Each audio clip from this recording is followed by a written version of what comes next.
everyone.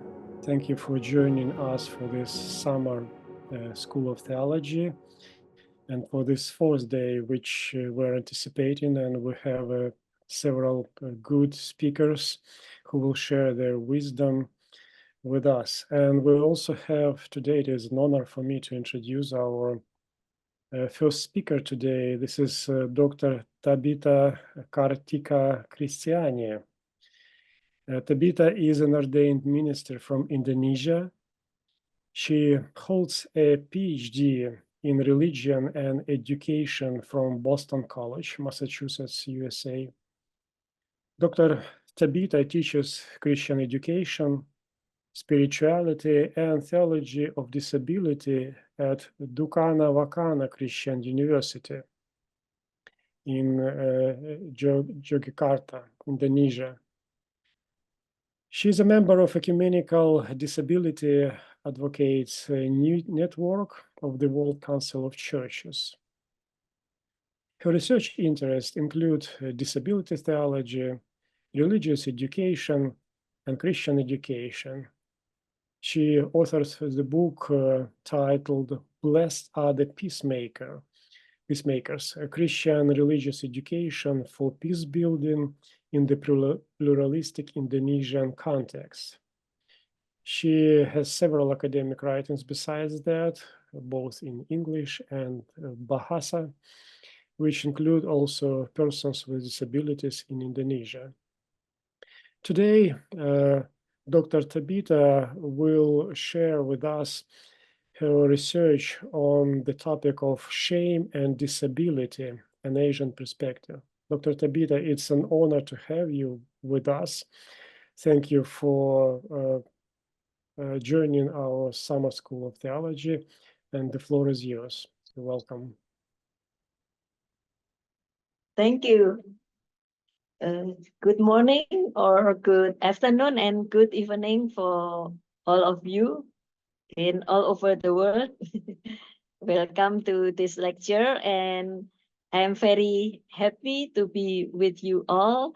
And I also thank you to the Eastern European Institute of Theology for inviting me to give this lecture.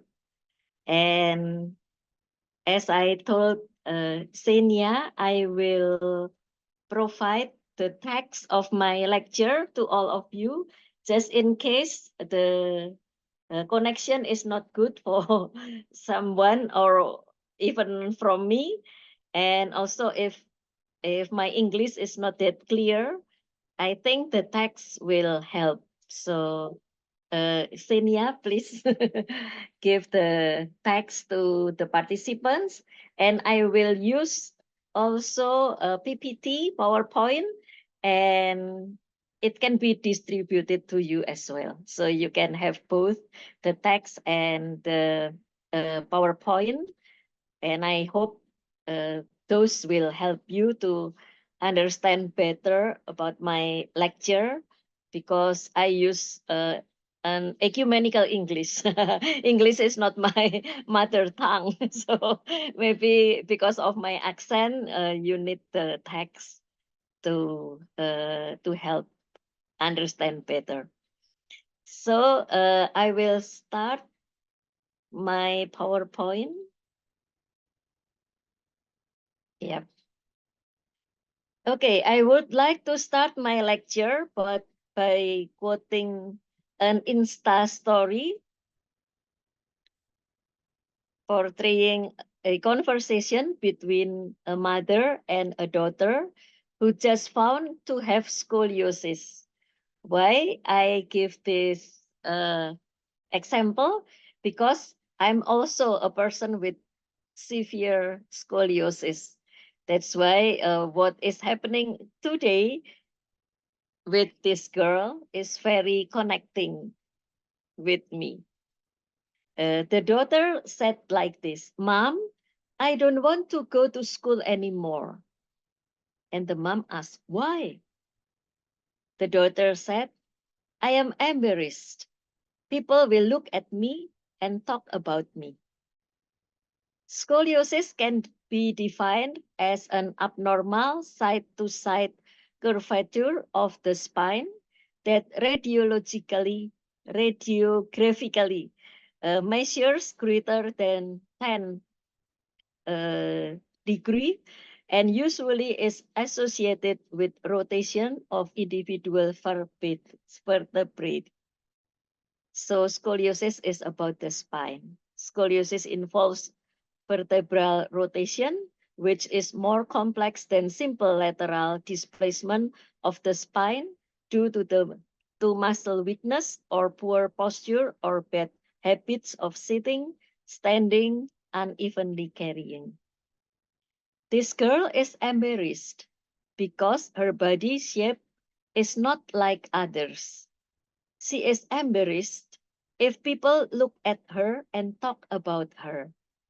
She may be afraid if her friends will stay away from her, or some people will laugh at her, make fun of her, and bully her.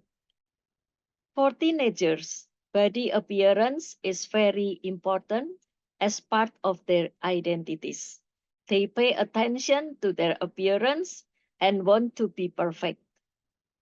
This girl's experience today is similar with my own experience 48 years ago.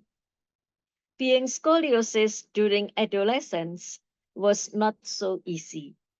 I had to include my scoliosis as part of my identity. The main issue at that time was not pain, but shame.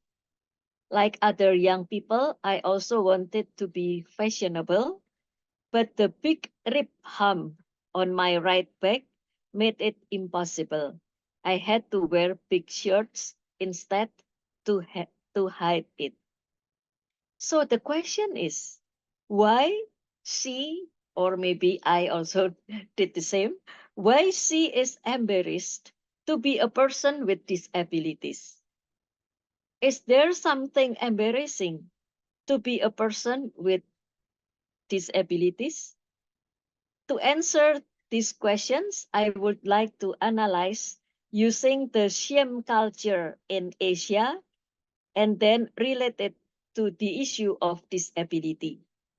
There are at least two reasons of being ashamed to be person with disabilities. First, ableism, normalcy, and perfection that are still very strong in society. And second, the moral approach to disability that is also strong in Asia.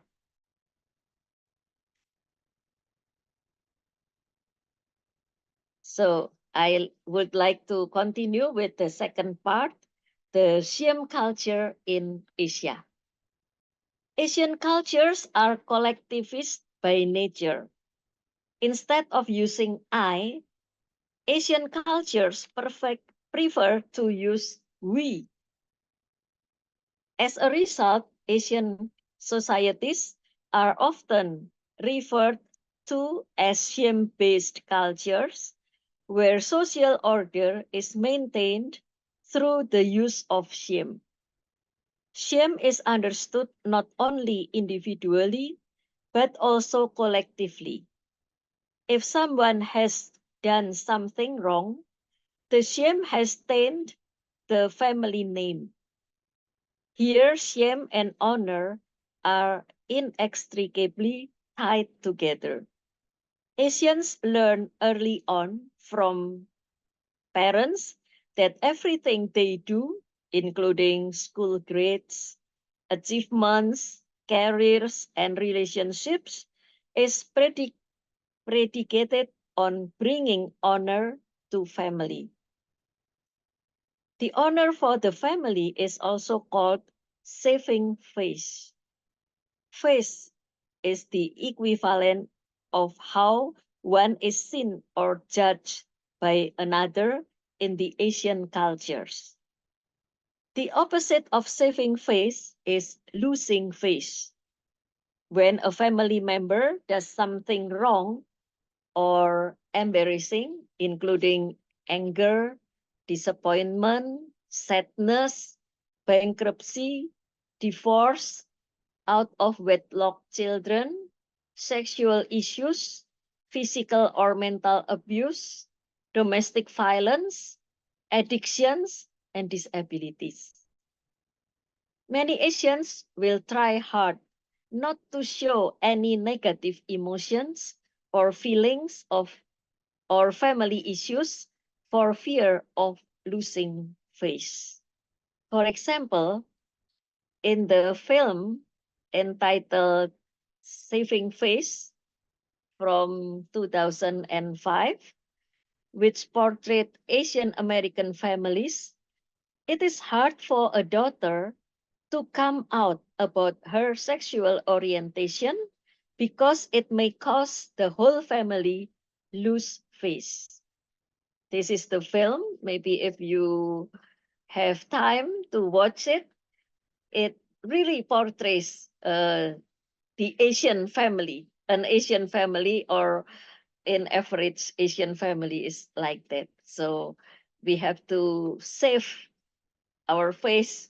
We have to save our family's honor and avoid something that can make us losing faith, losing face.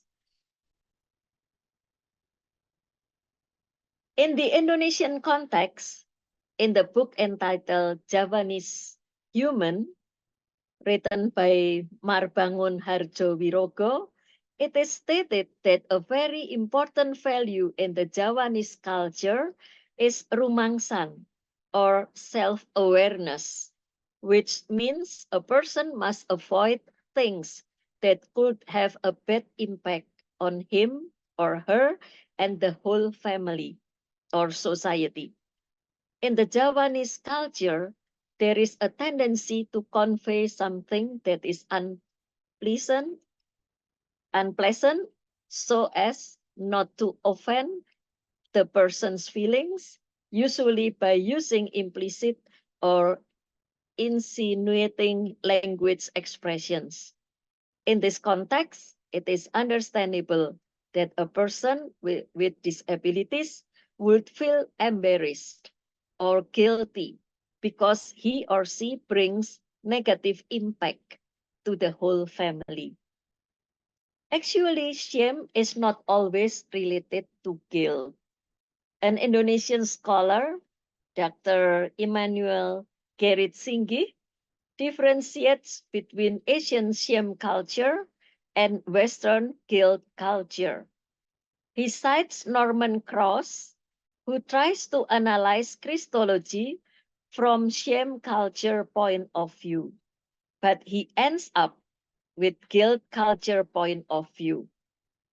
It means, according to Singgi's analysis on Krause's book, both shame culture and guilt culture are related with one another. This kind of relationship is dangerous for the discussion of disability theology, as I will explain later. Another example that is more positive toward the term saving face is a book entitled Saving Face. This book shows how this Asian culture can contribute positive attitudes in business world.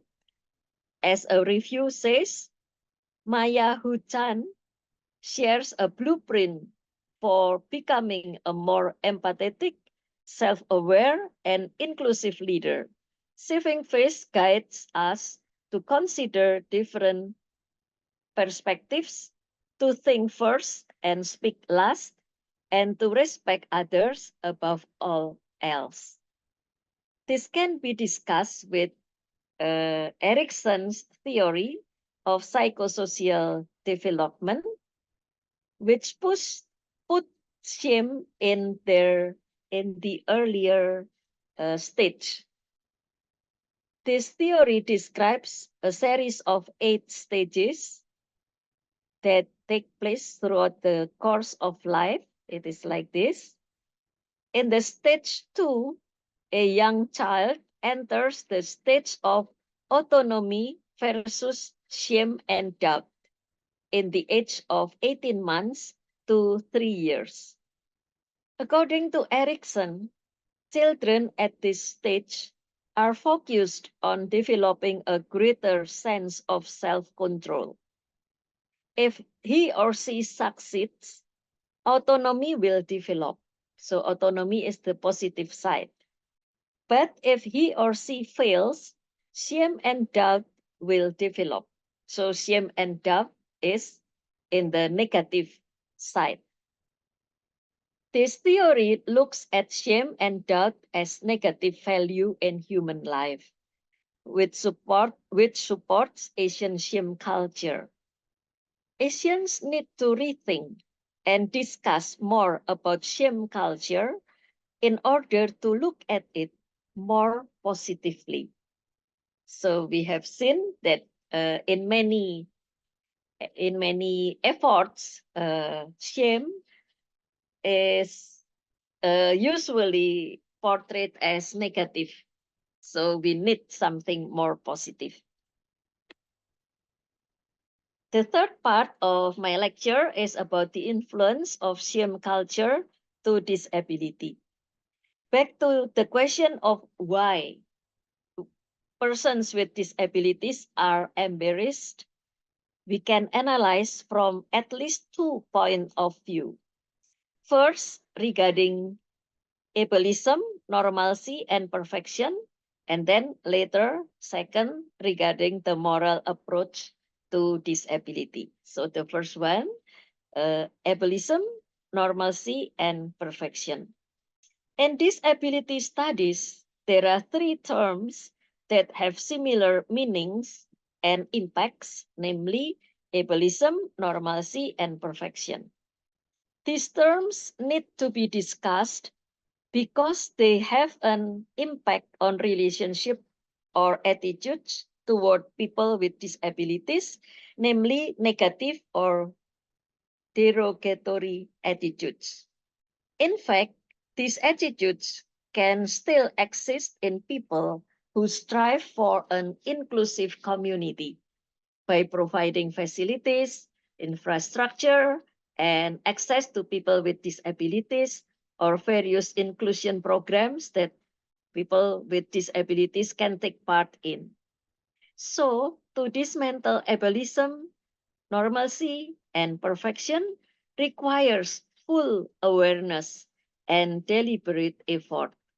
For this reason, Paulo Freire's educational theory, namely conscientization, can help.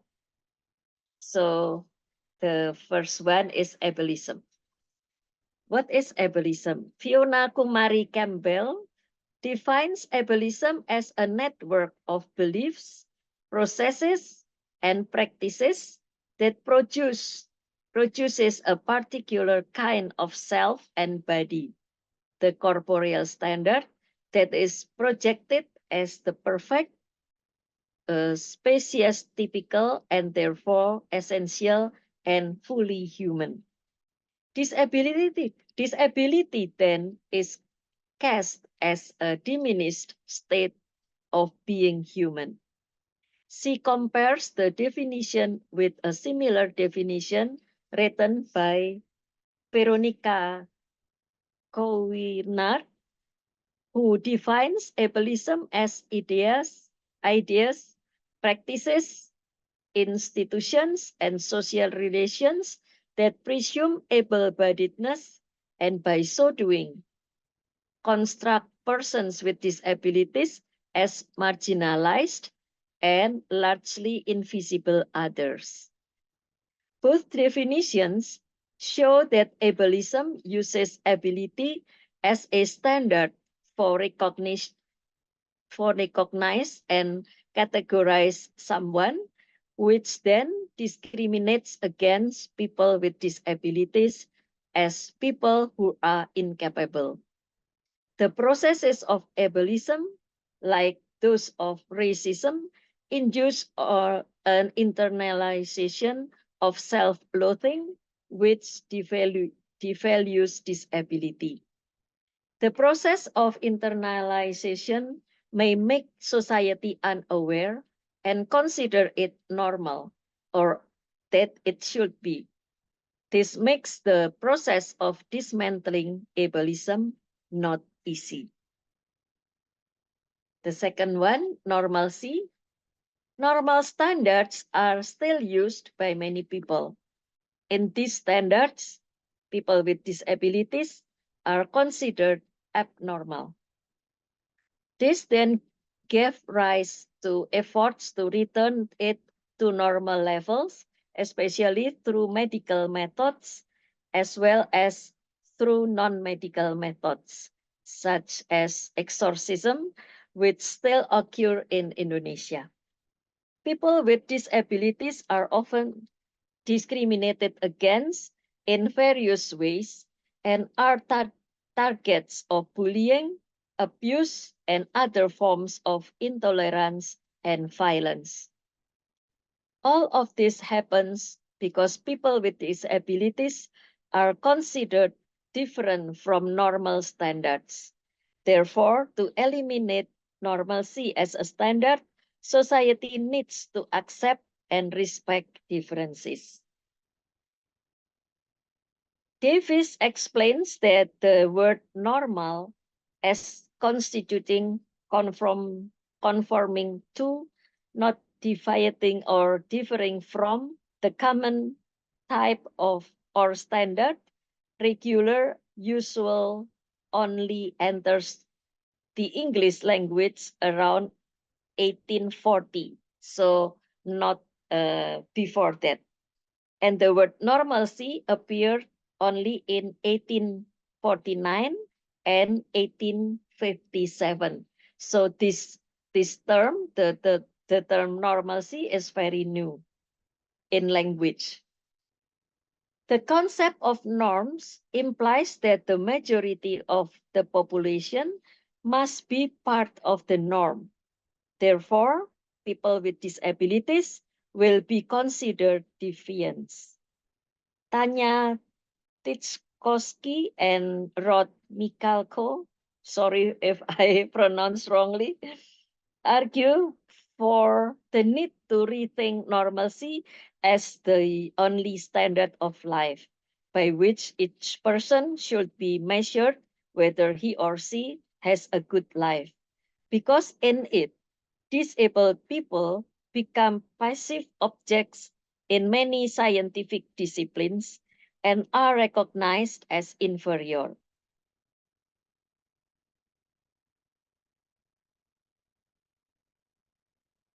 Thomas and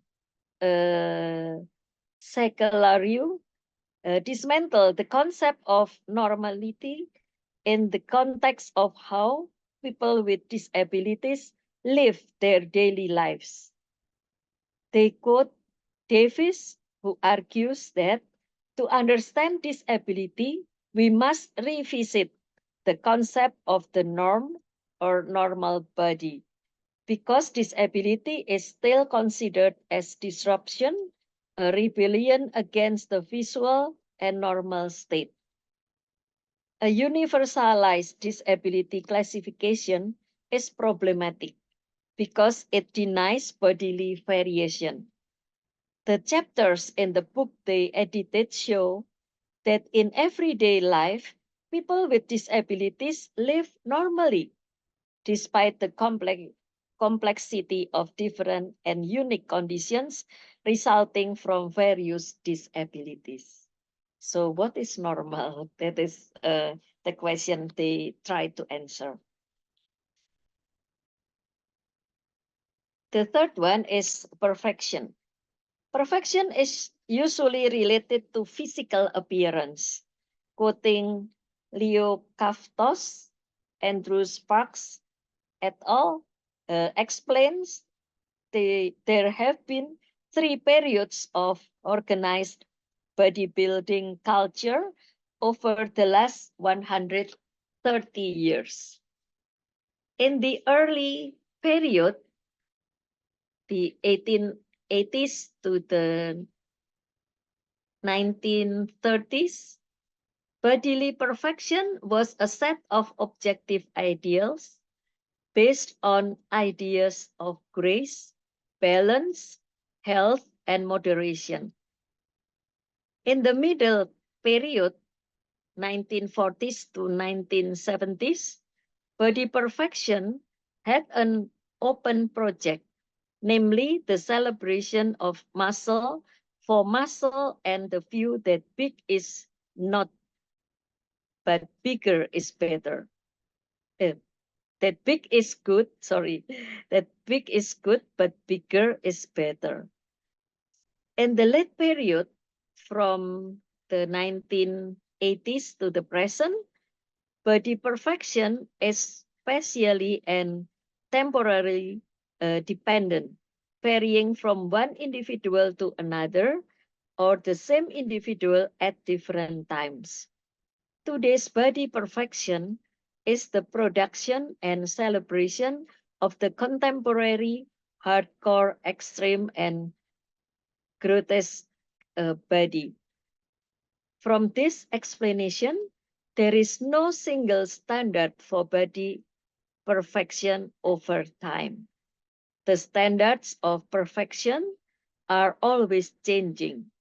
However, this discussion does not include people with disabilities. In this study, Sparks et al. Found that drawing on notions of the bodybuilder as bodyguard involved in a person of enfreakment that disrupts and transcends contemporary bodily ideals.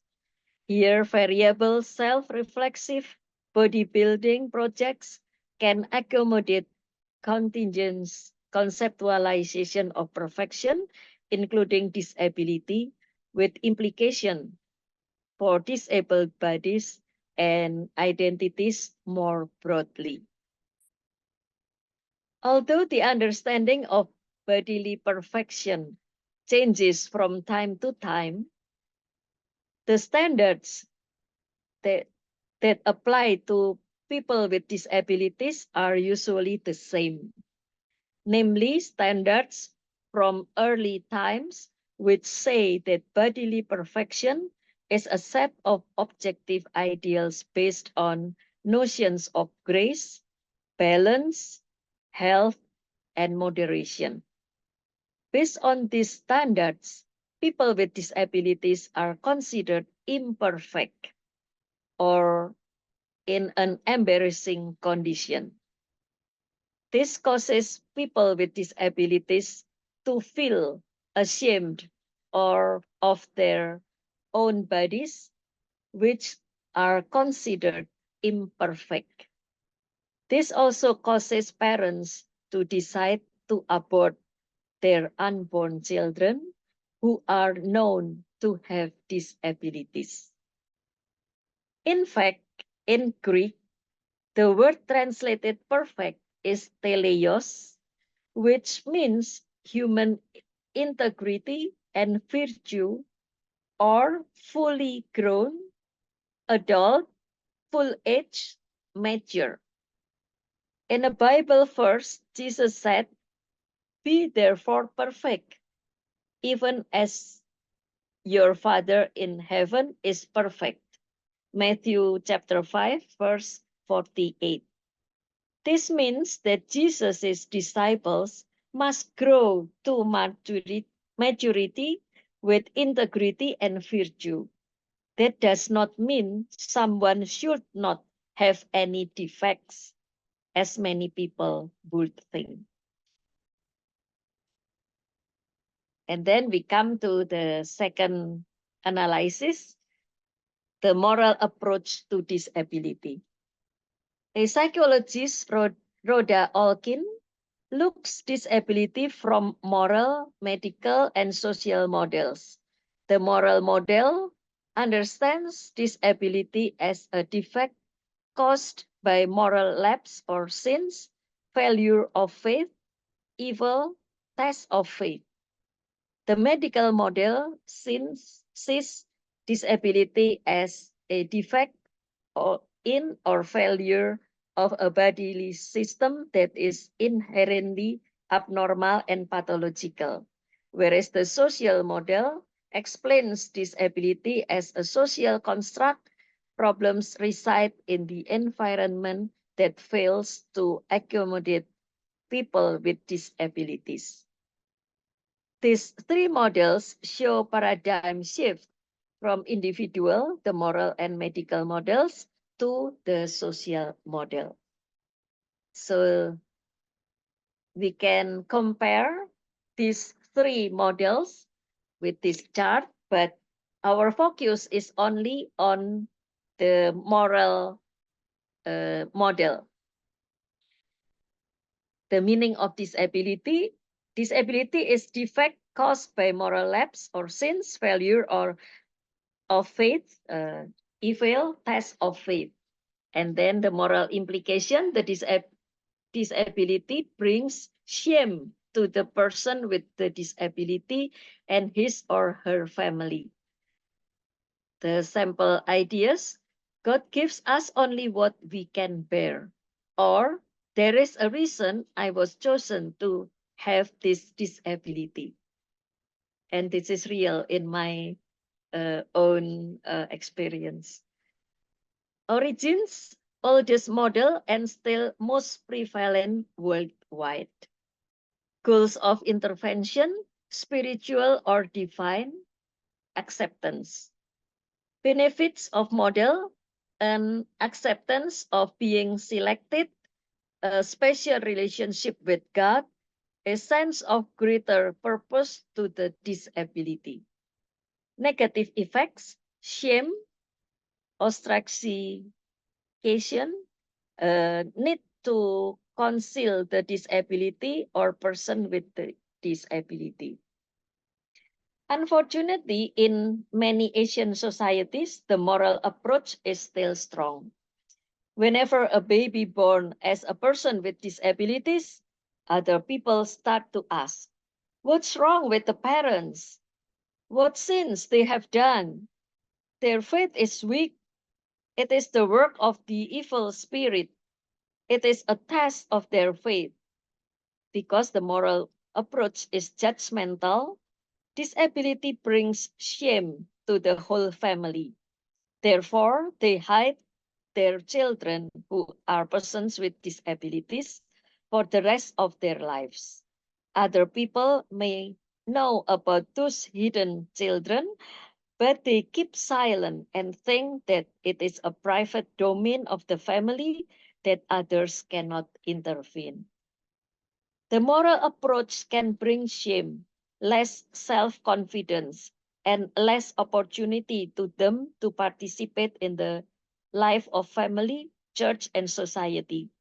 The problems are rooted both from the persons with disabilities themselves, as well as from surrounded communities and societies. The way families, communities, and societies treat persons with disabilities influences the development of personalities of persons with disabilities. If someone has a disability, according to a moral approach, there must be something wrong done by the person or their parents. There is a causal relationship between mistakes or sin and disability. This approach makes parents feel embarrassed about having a child with a disability. Therefore, the children is hidden and not taken to public places. This approach can also cause people to suspect, accuse, and slander persons with disabilities and their families. Also, they are marginalized, isolated, and discriminated in many ways. They receive psychological stigmas and cultural hindrance as persons who are disgraced. If the moral model meets with the guilt culture, the result is seeing disability as a result of sin, because the person with disabilities or his and her family have done something wrong. This is a harsh judgment for persons with disabilities. Therefore, both the moral model and the guilt culture should be kept away from persons with disabilities. Sorry, I forgot to continue the PPT. So now the last part, facing shame culture in disability. What we can do is the first one, combat ableism, normalcy, and perfection. Living in the Asian shame culture, we need to combat ableism, normalcy, and perfection. This is done by using Paulo Freire's concept of education. It needs a process of conscientization, which is defined as the process in which man, a human, not as recipients, but as knowing subjects, achieve a deepening awareness both the socio-cultural reality that shapes their lives and of their capacity to transform that reality. Conscientization empowers individuals to challenge oppressive structures and work towards a more just and equitable society. Freire himself did not relate his theory to disability issue because his context was focusing on oppression of the poor and illiterate people. But this theory can be applied to other forms of oppression, including disability. There are 4 steps in the process of conscientization. The first one, thematization stage. Individuals reflect on their experiences and identify the social, economic, and political structures that influence their lives, especially those which oppress and marginalize. Second, codification stage. Individuals critically examine the language and symbols that are used to reinforce existing power structures. The third one, decodification stage. Individuals deconstruct their own assumptions and beliefs and develop a critical understanding of the world around them. And the fourth stage, action stage, individuals use their newly developed critical consciousness to take action and work towards social change. I think these 4 steps of conscientization can be used in disability issue as well. The second one that we can do is struggle towards a just church. The church could repent from discrimination against persons with disabilities by undoing ableism, normalcy, and perfection, and by developing an inclusive ecclesiology which will fully participate. Young mentions from a disability perspective, then people with disabilities are by definition embraced as central and essential to a fully healthy and functioning congregation in particular and to the ecclesial body in general. This is from Amos Yong. In church life and diaconia work, persons with disabilities are not targets of charity who should be pitied and depend on other people for their lives. Persons with disabilities are people who have the ability and independence so they can contribute to the community and participate fully. Brett Webb Mitchell emphasizes that persons with disabilities are not objects of study or charity, but have a place, role, and function in the church as the body of Christ, according to gifts, talents, and service to fellow members of the body of Christ, creatively and imaginatively. An inclusive church is a church that provides opportunities for persons with disabilities to fully participate in the faith community. Inclusion has its roots in the Latin word which can be translated to shut in or to close. Persons with disabilities have the same rights to be included, become confined and closed in the community of faith with other people who are not disabled. Thus, persons with disabilities are not considered as a different group or a special group, but as an integral part of the church, just like the others. Webb Mitchell developed the term co-creation to be an important part of this inclusion. Persons with disabilities become involved or included more than just entering the church, being counted in the statistical data of church members, but or being well received at the church, but are treated equally with other church members, connected and related to each other, so they can have the opportunity to be involved and together to create worship, prayer, education, fellowship, and service to others.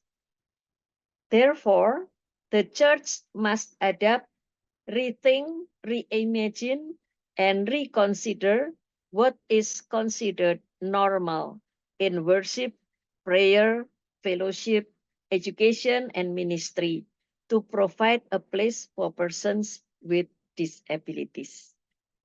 However, after a decade, the word inclusion is recognized as inadequate. Churches who adopt inclusion only add programs for persons with disabilities to be included, but do not change their understanding on disability.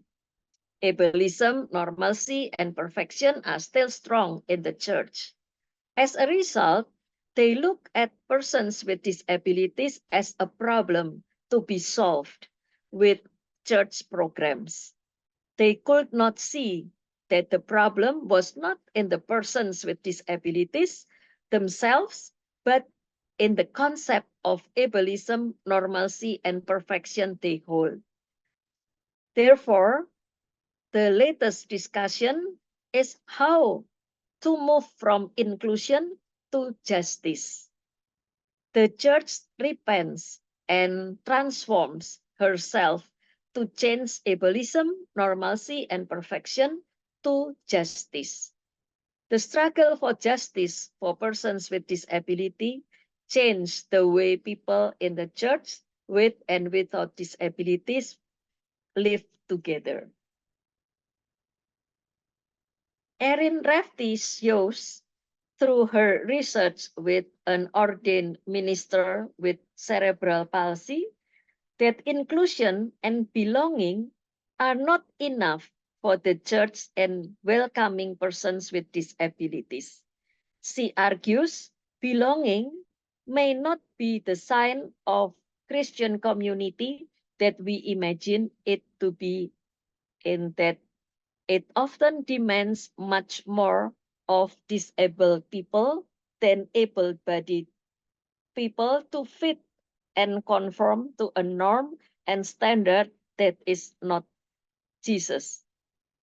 Persons with disabilities have to show that they are able to perform like persons without disabilities in order for them to be accepted in a certain position or to be involved in a certain ministry. Rafty suggests that the church needs to move from inclusion to justice. She contends the decolonizing work of disability justice distinguishes it from accommodations, inclusion, or diversity recognition. Disability justice advocates actively confront colonialism and its systems, often betraying the very situations, nationalities, and politics to which they seem to belong in search of a broader, holy identity. She adds that disability justice, interdependence, collective access, and collective liberation seek to free one another in a collaborative move toward justice in which we take responsibility for one another. By disability justice, persons with disabilities are not targets of church programs and diaconia work. Rather, together with all persons in the church, they take the same responsibility for one another. This leads Lefty to propose disabled leadership, where disabled leaders must be listened to, believed, trusted, and allowed to be who they are and follow the spirit, whether that leadership is immediately recognizable to others or not. And the last part, conclusion. In Asian Shim culture context, living with disabilities is difficult because people tend to look at disability as something embarrassing. Moreover, when the shame culture meets with the moral approach to disability, both make the judgment towards people with disabilities even stronger. Facing this situation, it is important to combat ableism, normalcy, and perfection, as well as to struggle for a just church and society. That is the end of my lecture. And now we can continue with question and answer. Thank you very much, Dr. Tabita, for such an insightful presentation. Especially like how you try to combine these two aspects, moral perspective on disability and the concept of shame and guilt cultures, and the constructive element of Paulo Freire's pedagogy in overcoming these aspects. This is indeed interesting. Dear participants, you have a chance to ask your question to our presenter. And while you're formulating your question, I would like to ask my question.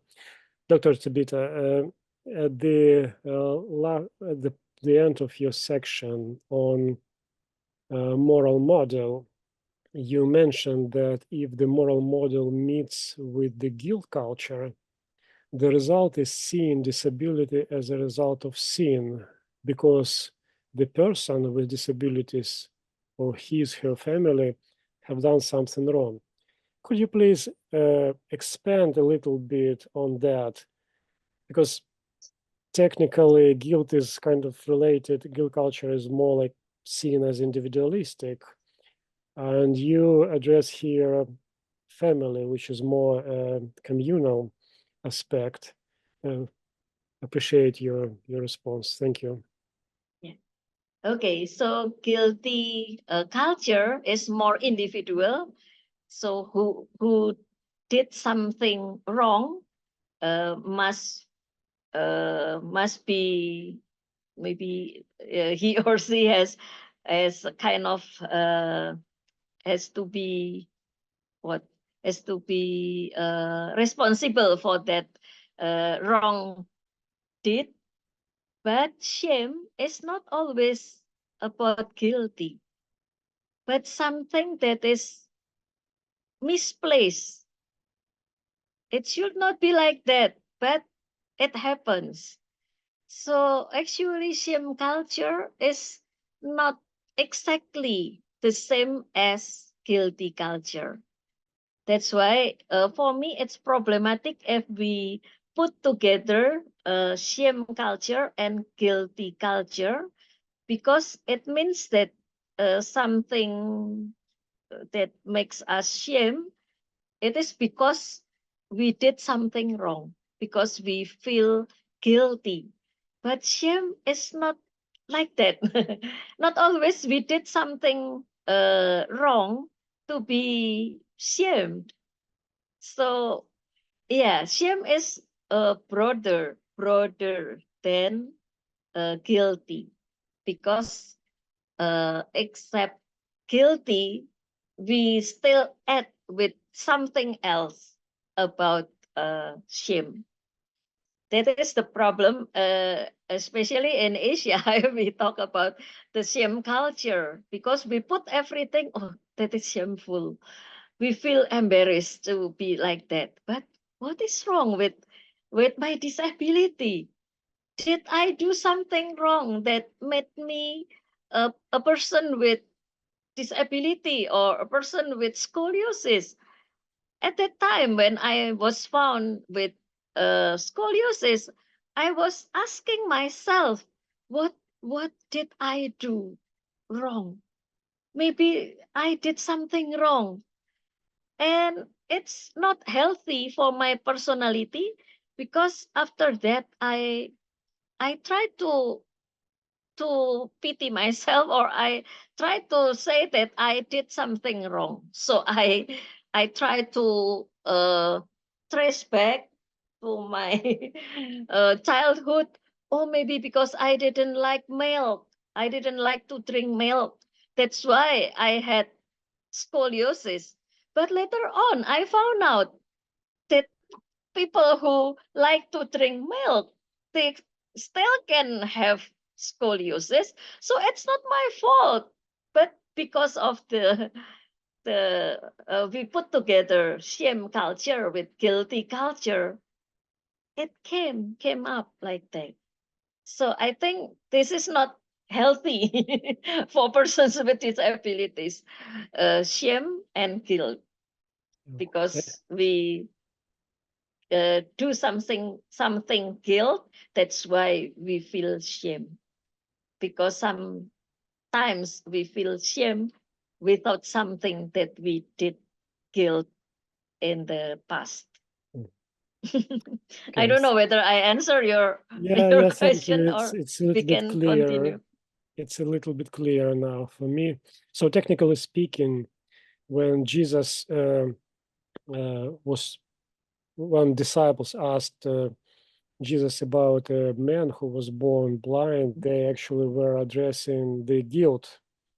So technically speaking, they approached this situation from the perspective of a moral model, if we could impose that, and guilt culture. But Jesus destroyed actually devaluated their perspective. So yeah, it makes clear. Yeah. Thank you very Yeah, much, Dr. Jesus said Tim. no. It's very Yeah, clear. Jesus' answer, no, yeah, not his or his parents' fault. Yeah. yeah, indeed. Thank you. Thank you. We have a question from Ksenia Trofimchuk in chat. Ksenia, could you please read Yeah, it? that's more like a practical question about, I know that you are a church minister for many years already.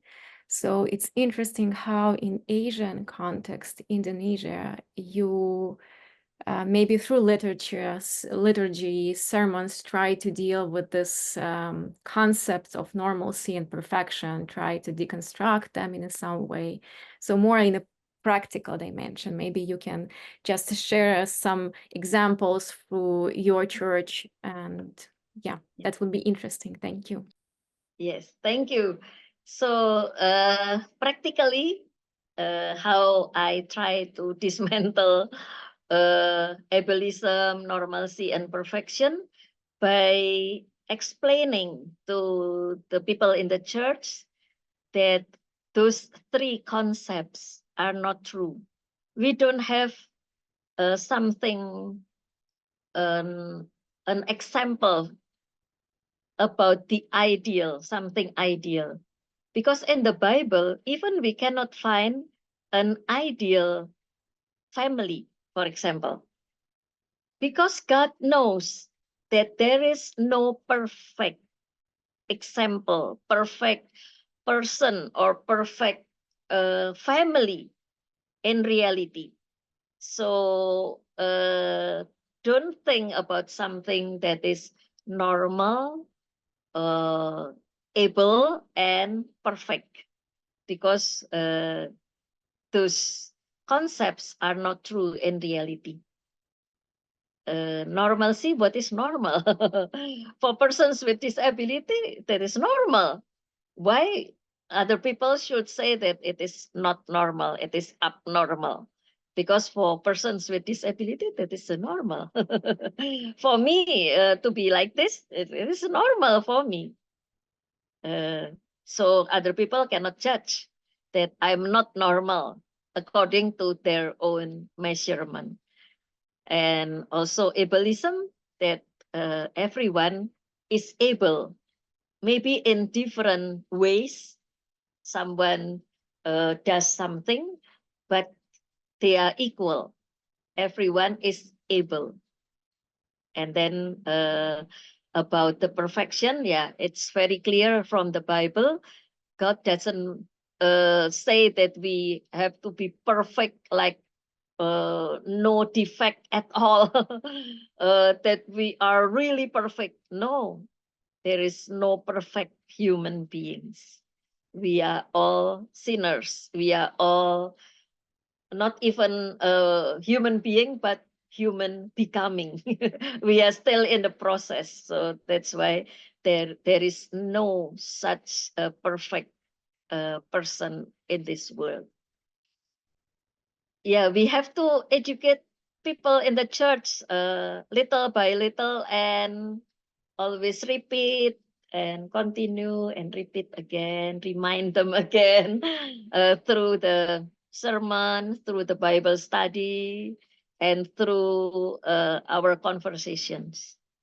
And also we have to say, we have to explain what terms that we are not supposed to use in daily life to talk about disability.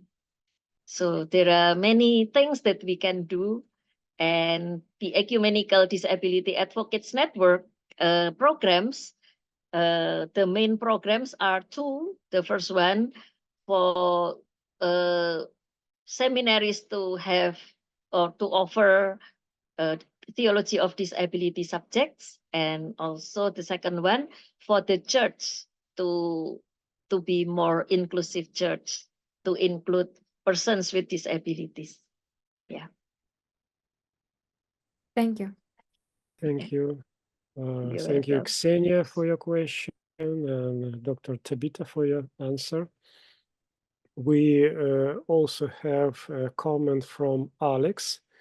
Alex, thank you very much for your engagement with our institute and your contributions. So I will read that. What can the Asian Church learn from progress in the business and commerce world? I have worked for HSBC Bank, helping develop digital banking apps that are accessible. Two things I note. Firstly, people who were excluded from banking are now better catered for. Secondly, over the last few years, banks have become, through things like global digital access days, far better at valuing and employing people with complex disability, and especially people with severe visual impairment and neurological divergent people. How do we herald in the normalization of disability in the deeper philosophical and theological positions of the Church and in process and practice? It would be prophetic for the Church in an Asian context to ask the inclusion leader in the banking world to shape and transform its ethos and practice. Yeah. Thank you for this question. It's interesting to learn from the business world. For example, the banking, the bank. They already did something good for persons with disabilities that maybe the church haven't done. So we can learn from them. We can learn from outside the church how this world does something for persons with disabilities. For example, offering the infrastructure or offering the opportunity for persons with disabilities to participate even in the business world. I think the church should learn from them, and maybe the church also should repent, because I think, yeah, in many ways, the church sometimes is backward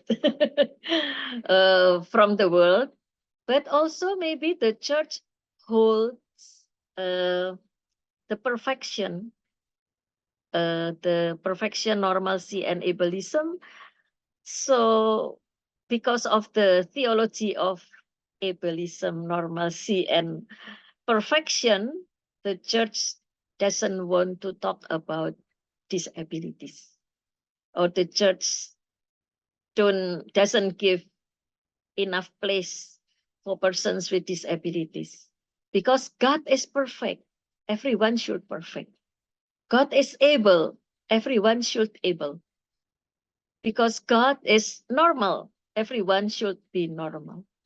So if the church holds those three terms, it's very difficult for them to open the space for persons with disabilities, moreover to give opportunity for leadership for persons with disabilities.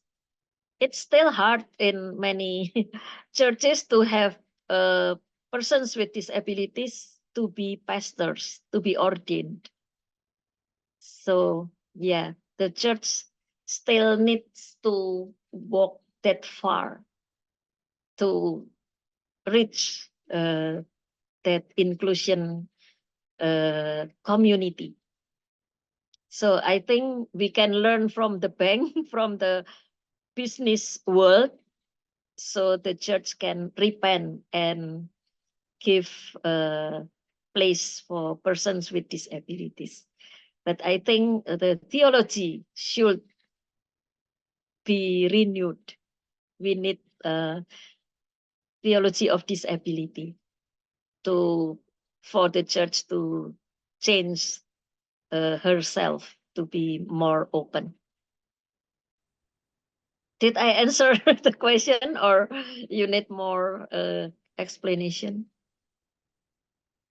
Yeah, thank you, Alex. Alex wrote, thank you, fantastic.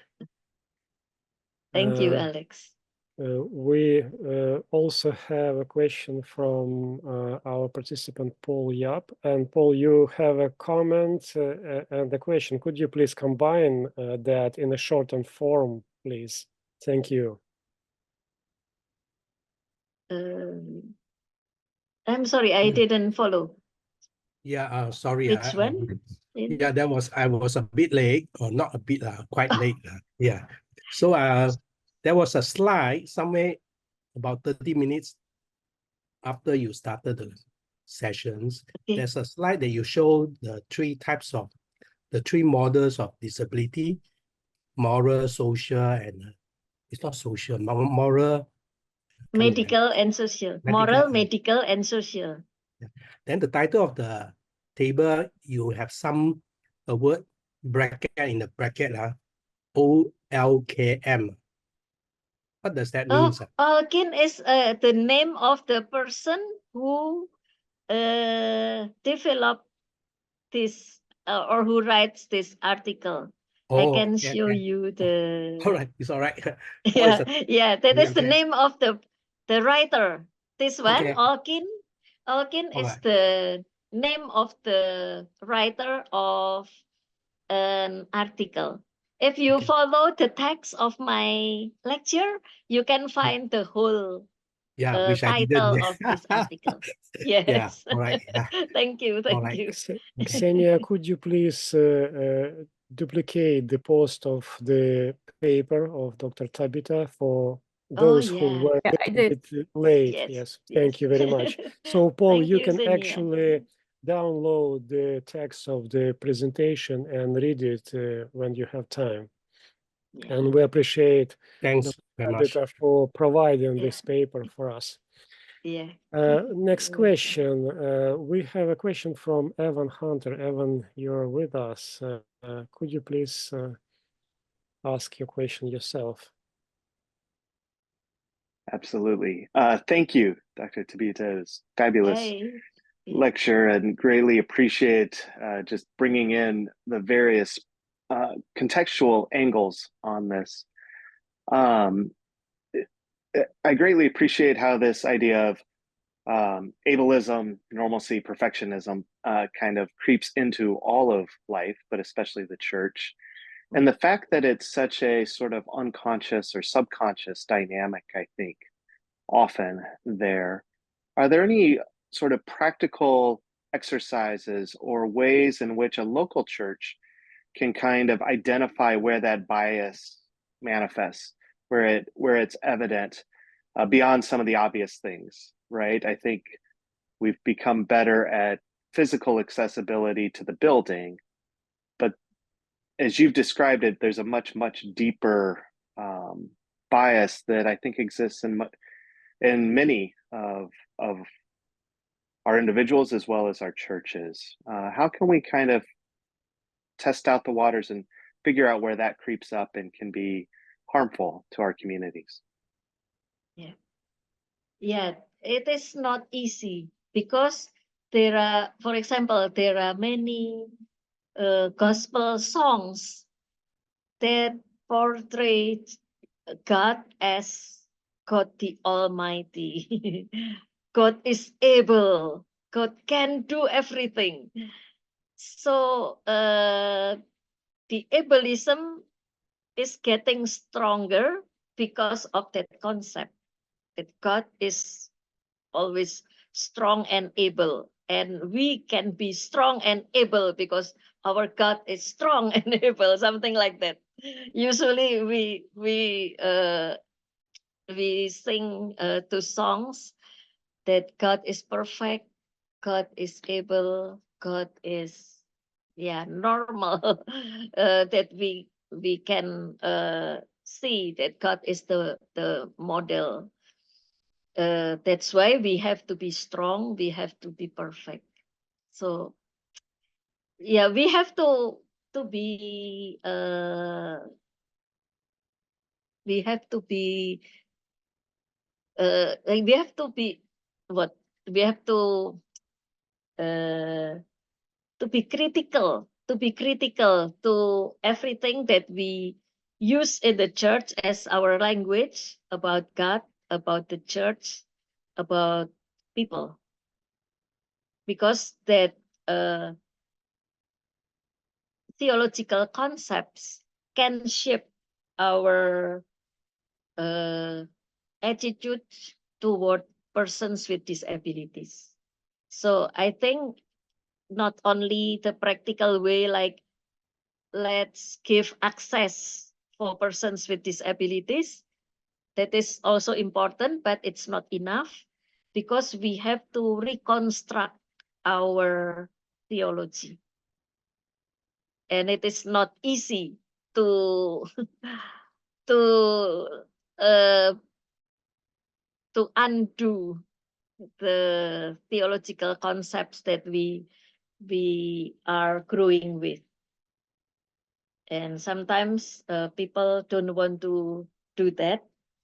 Or if we try to develop theology of disability, several people will not be happy because they like to say that God is perfect.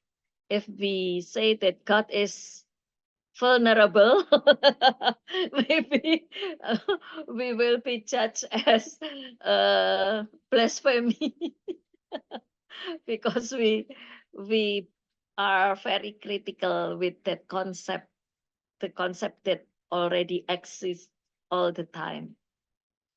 So that is challenging. Theology of disability is challenging because it will rock our theology that we think that it's very firm, and now we try to rock it and it's not easy, but I think we have to try, otherwise we will not really have a very open theology that welcomes everyone in God's community. So I think the practical things that we can do is very varied, many things that we can do in many levels, in practical, in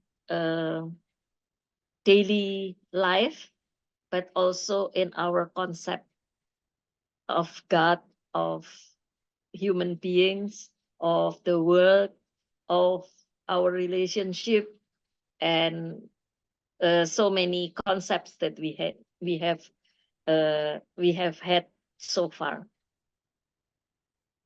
I think we can do that with all efforts that we can do.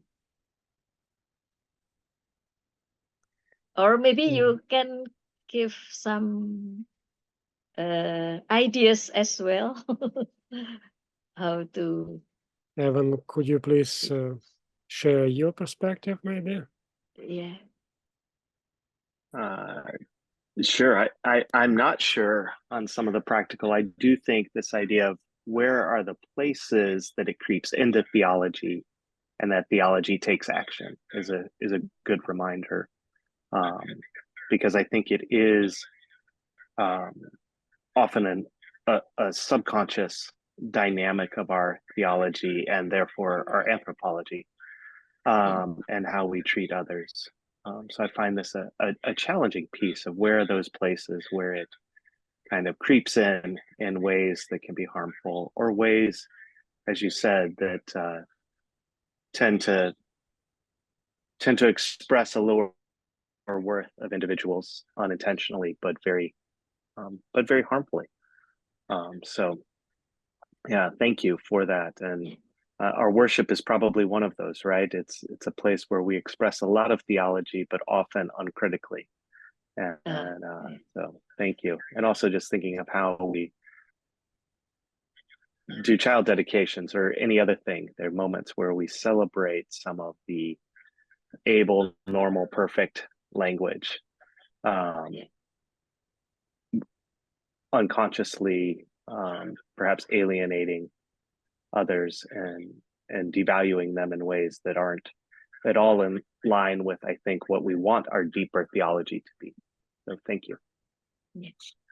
Thank you for that idea. Thank you very much. Yes, thank I you, appreciate. Evan, and thank you, Dr. Tabita. We also have a question from Peggy Wen.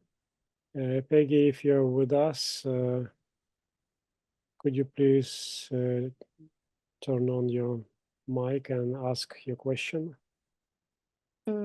I totally understand and agree that ableism, the foundation of ableism, no mercy, that the Asian should learn from it to defend it. But I think it is hard because when the dominant world are built by the able people, the ableist structure will easily exist. So do you think that we should learn the individualism, although I'm not a fan of individualism, but I think the individualism might be some way to liberate, or the teaching that we can teach the disabled people to live out or liberate from the ableism structure. Yeah, yeah, I agree. It's very difficult, but it's also difficult to change from collectivity to individualism. It's also difficult. So I think what we can do is we build something different that maybe other people will think still like, wow, that is something shameful, but we can show that it is not shameful. To be persons with disability is not something wrong. There is nothing that we have to be shame about. So we can have like we can have pride for our own disability. I think what we can do is starting from ourselves, because we cannot change other people. We start with ourselves to show different attitude, different point of view, different appreciation for persons with disabilities. By that, I think other people would see that disability is not embarrassing. It is not curse. It is not something done by the evil spirit, but it is something that we live with, so we can share what it means to us. But I know that it is not easy, but in my experience, yeah, to be myself is very important for me. Sometimes I don't care with what other people are thinking about me. Whether it is it means that I become individualist, I don't know. But yeah, because there are so many voices from other people talking about me. So I tend to say whatever they say. It is not true for me, so I don't care whether it is an individualism or I don't know. But sometimes yeah, other people are not good to us. So yeah, there are times that we have to be firm about ourselves and don't buy what they are talking about us. I think that is what we can do, because we cannot change other people. We can change ourselves and show to them that we are different and we can do whatever we can to show them. Yeah. Thank you, Peggy. Thank you, Peggy, for your question, and thank you, Tabitha, Dr. Tabitha, for this conversation. We need to move a little bit faster because we still have 2 questions and a bit of time left. We have a question from Arif Emmanuel. Arif, if you are with us, would you be willing to ask the question yourself, or I could read it for you?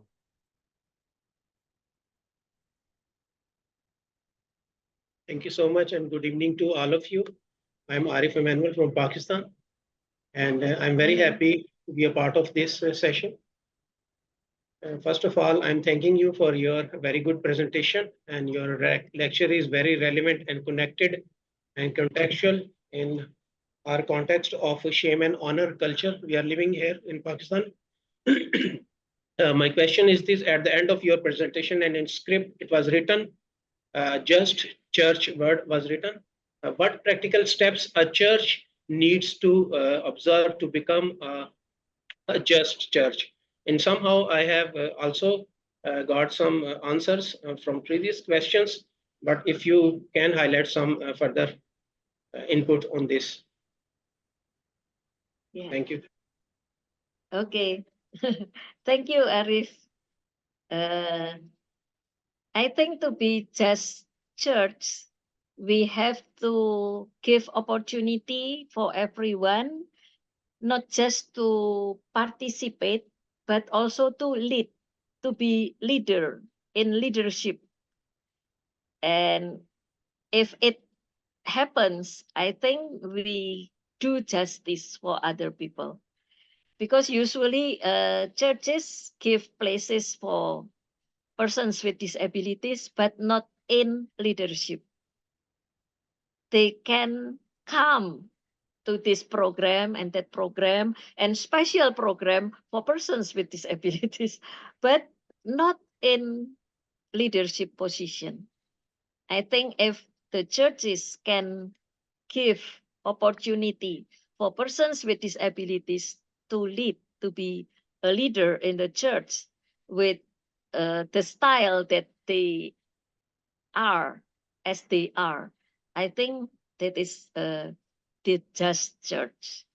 But before that, maybe it's still struggle to be just church. So I think the road is still far to walk through, because there are still many things that we have to do, and there are changes that we have to do in the church. Yeah. Thank you, Arif. Thank you, Arif. Thank you for your question. It's interesting indeed. And thank you, Dr. Tabita, for the answer. And we also have a question from Helen Carr. Helen, if you're with us, could you please voice it? Hello, thank you so much for taking the time to be with us. Yeah, as I've been listening to these lectures, the question that keeps coming back to me, which I think is a global question, I belong to a Pentecostal church, and we are quite often talking about praying for healing for people. And, you know, if it's a cold or a headache or something like that, I'm like, you know, that's a fairly reasonable thing. But when we have you know, I was told someone could pray for my child with autism, and I'm like, you didn't actually talk to me. You didn't ask me if that's something I wanted. Did you have any understanding of the cultural and all the things that go with that? And I'm just curious about where or how we go about praying for people with disability. Is that saying that wholeness is the only way to be in church? Is that speaking into this moral understanding of disability? And I guess the bigger question I ponder is, was Jesus focused on the physical healing, or was he more interested in breaking the barriers of oppression that disability caused in the time, which is probably a far bigger question than we have time for now. Thank you, Helen. I think the first answer is we can differentiate between curing and healing. Right. Because sometimes we say healing, but we mean curing from our sickness. But disability is not a sickness that need to be cured. So yeah, we need to differentiate between curing and healing, because when Jesus heals someone, it doesn't mean that he only cured that person, but he heals the whole community. He heals the relationship between that cured person with other people in the society, in the family, in the community. So we need more about healing rather than curing. And then the second answer, if you are interested in this, and as a Pentecostalist, you can read a book by Amos Yong entitled Theology and Down Syndrome. He is talking about his younger brother who has Down syndrome, and they are from a Pentecostal church. So how the Pentecostal theology they have made them struggle. Why? In a Pentecostal church pastor's family, there were a child born with Down syndrome, but they could answer that with the healing side, not just curing, his younger brother never be cured. He is always with Down syndrome, but the whole family and the whole church were healed by his coming to the church and his service to the church.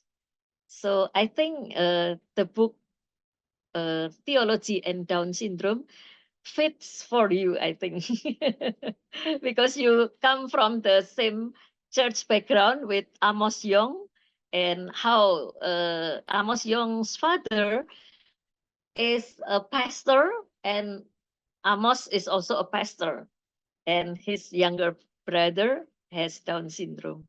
But how the whole family can cope with that, it's very interesting, and how Amos also develops his theology with that, with his experience with his brother, because he was a caregiver for his brother, especially during Sundays, because the parents are very busy with the church service, the Sunday service, and then Amos had to take care of his younger brother. So his theology developed very early on. I think it's very interesting to see that. I think you will love that book. Okay, thank you. And we have probably the last question from Paul Yap, who is asking, in the Asian society where honor and shame is a dominant feature of the culture, how would this cultural distinctness would feature in the formulation of disability theology?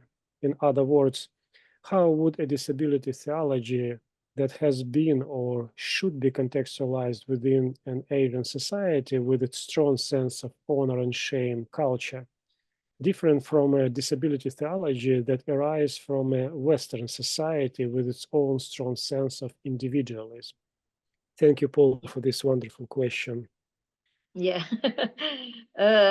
we have to develop a theology that don't see disability from the moral model. We have to show that disability is not because of something wrong we did or our sins, but disability is something that happens in us. Disability has to be accepted as part of ourselves. It's a variation of creatures that we have. So with that, we can start our theology, to develop our theology that is more friendly for persons with disabilities. So we have to be careful with our concept of God, our concept of human being, our concept of creation, our concept of this world. So we have to do maybe little by little, but more and more we re-theologizing our theology to develop disability theology. And in the Asian context, I think in the shame culture, we have to say like this: we are shame if we did something wrong. But if we didn't do something wrong, don't be shamed. So if we lose our job because the economic problem in this world or in our country, why should we be embarrassed about that? Because we didn't corrupt, we didn't do something wrong, we didn't do something sin. But because of the situation of our economic, we lose our job. So no need to be embarrassed. So shame culture is helpful for us if we did something wrong. So we have to be shameful. Shame on us if we corrupt, if we did the corruption, if we did something bad, we have to be shamed. But if we didn't do something wrong, we should not be shamed. So shame should be connected with something that we really did something wrong. If not, no need to be shamed. To be a person with disability, no need to be shamed. We have to be proud to be persons with disability, something like that. So we have to dismantle the shame culture, not to include something that is not real wrong deed to be included in that shame culture. Because culture can be toxic sometimes. Culture is not always good, even though we cannot do something to change right away, but we have to know that we have to criticize culture sometimes. We have to change culture sometimes. Don't just buy the culture because it's not always healthy for us. So even though it's very difficult, let's try together to be more open to persons with disabilities and to develop theology that is more healthy for all of us. Yeah. Thank you very much. Thank you, Paul, for your good question, and thank you, Dr. Perdita, for your really engaging presentation, very insightful contextual perspective on disability, and also for a very sincere and insightful dialogue during the Q&A question.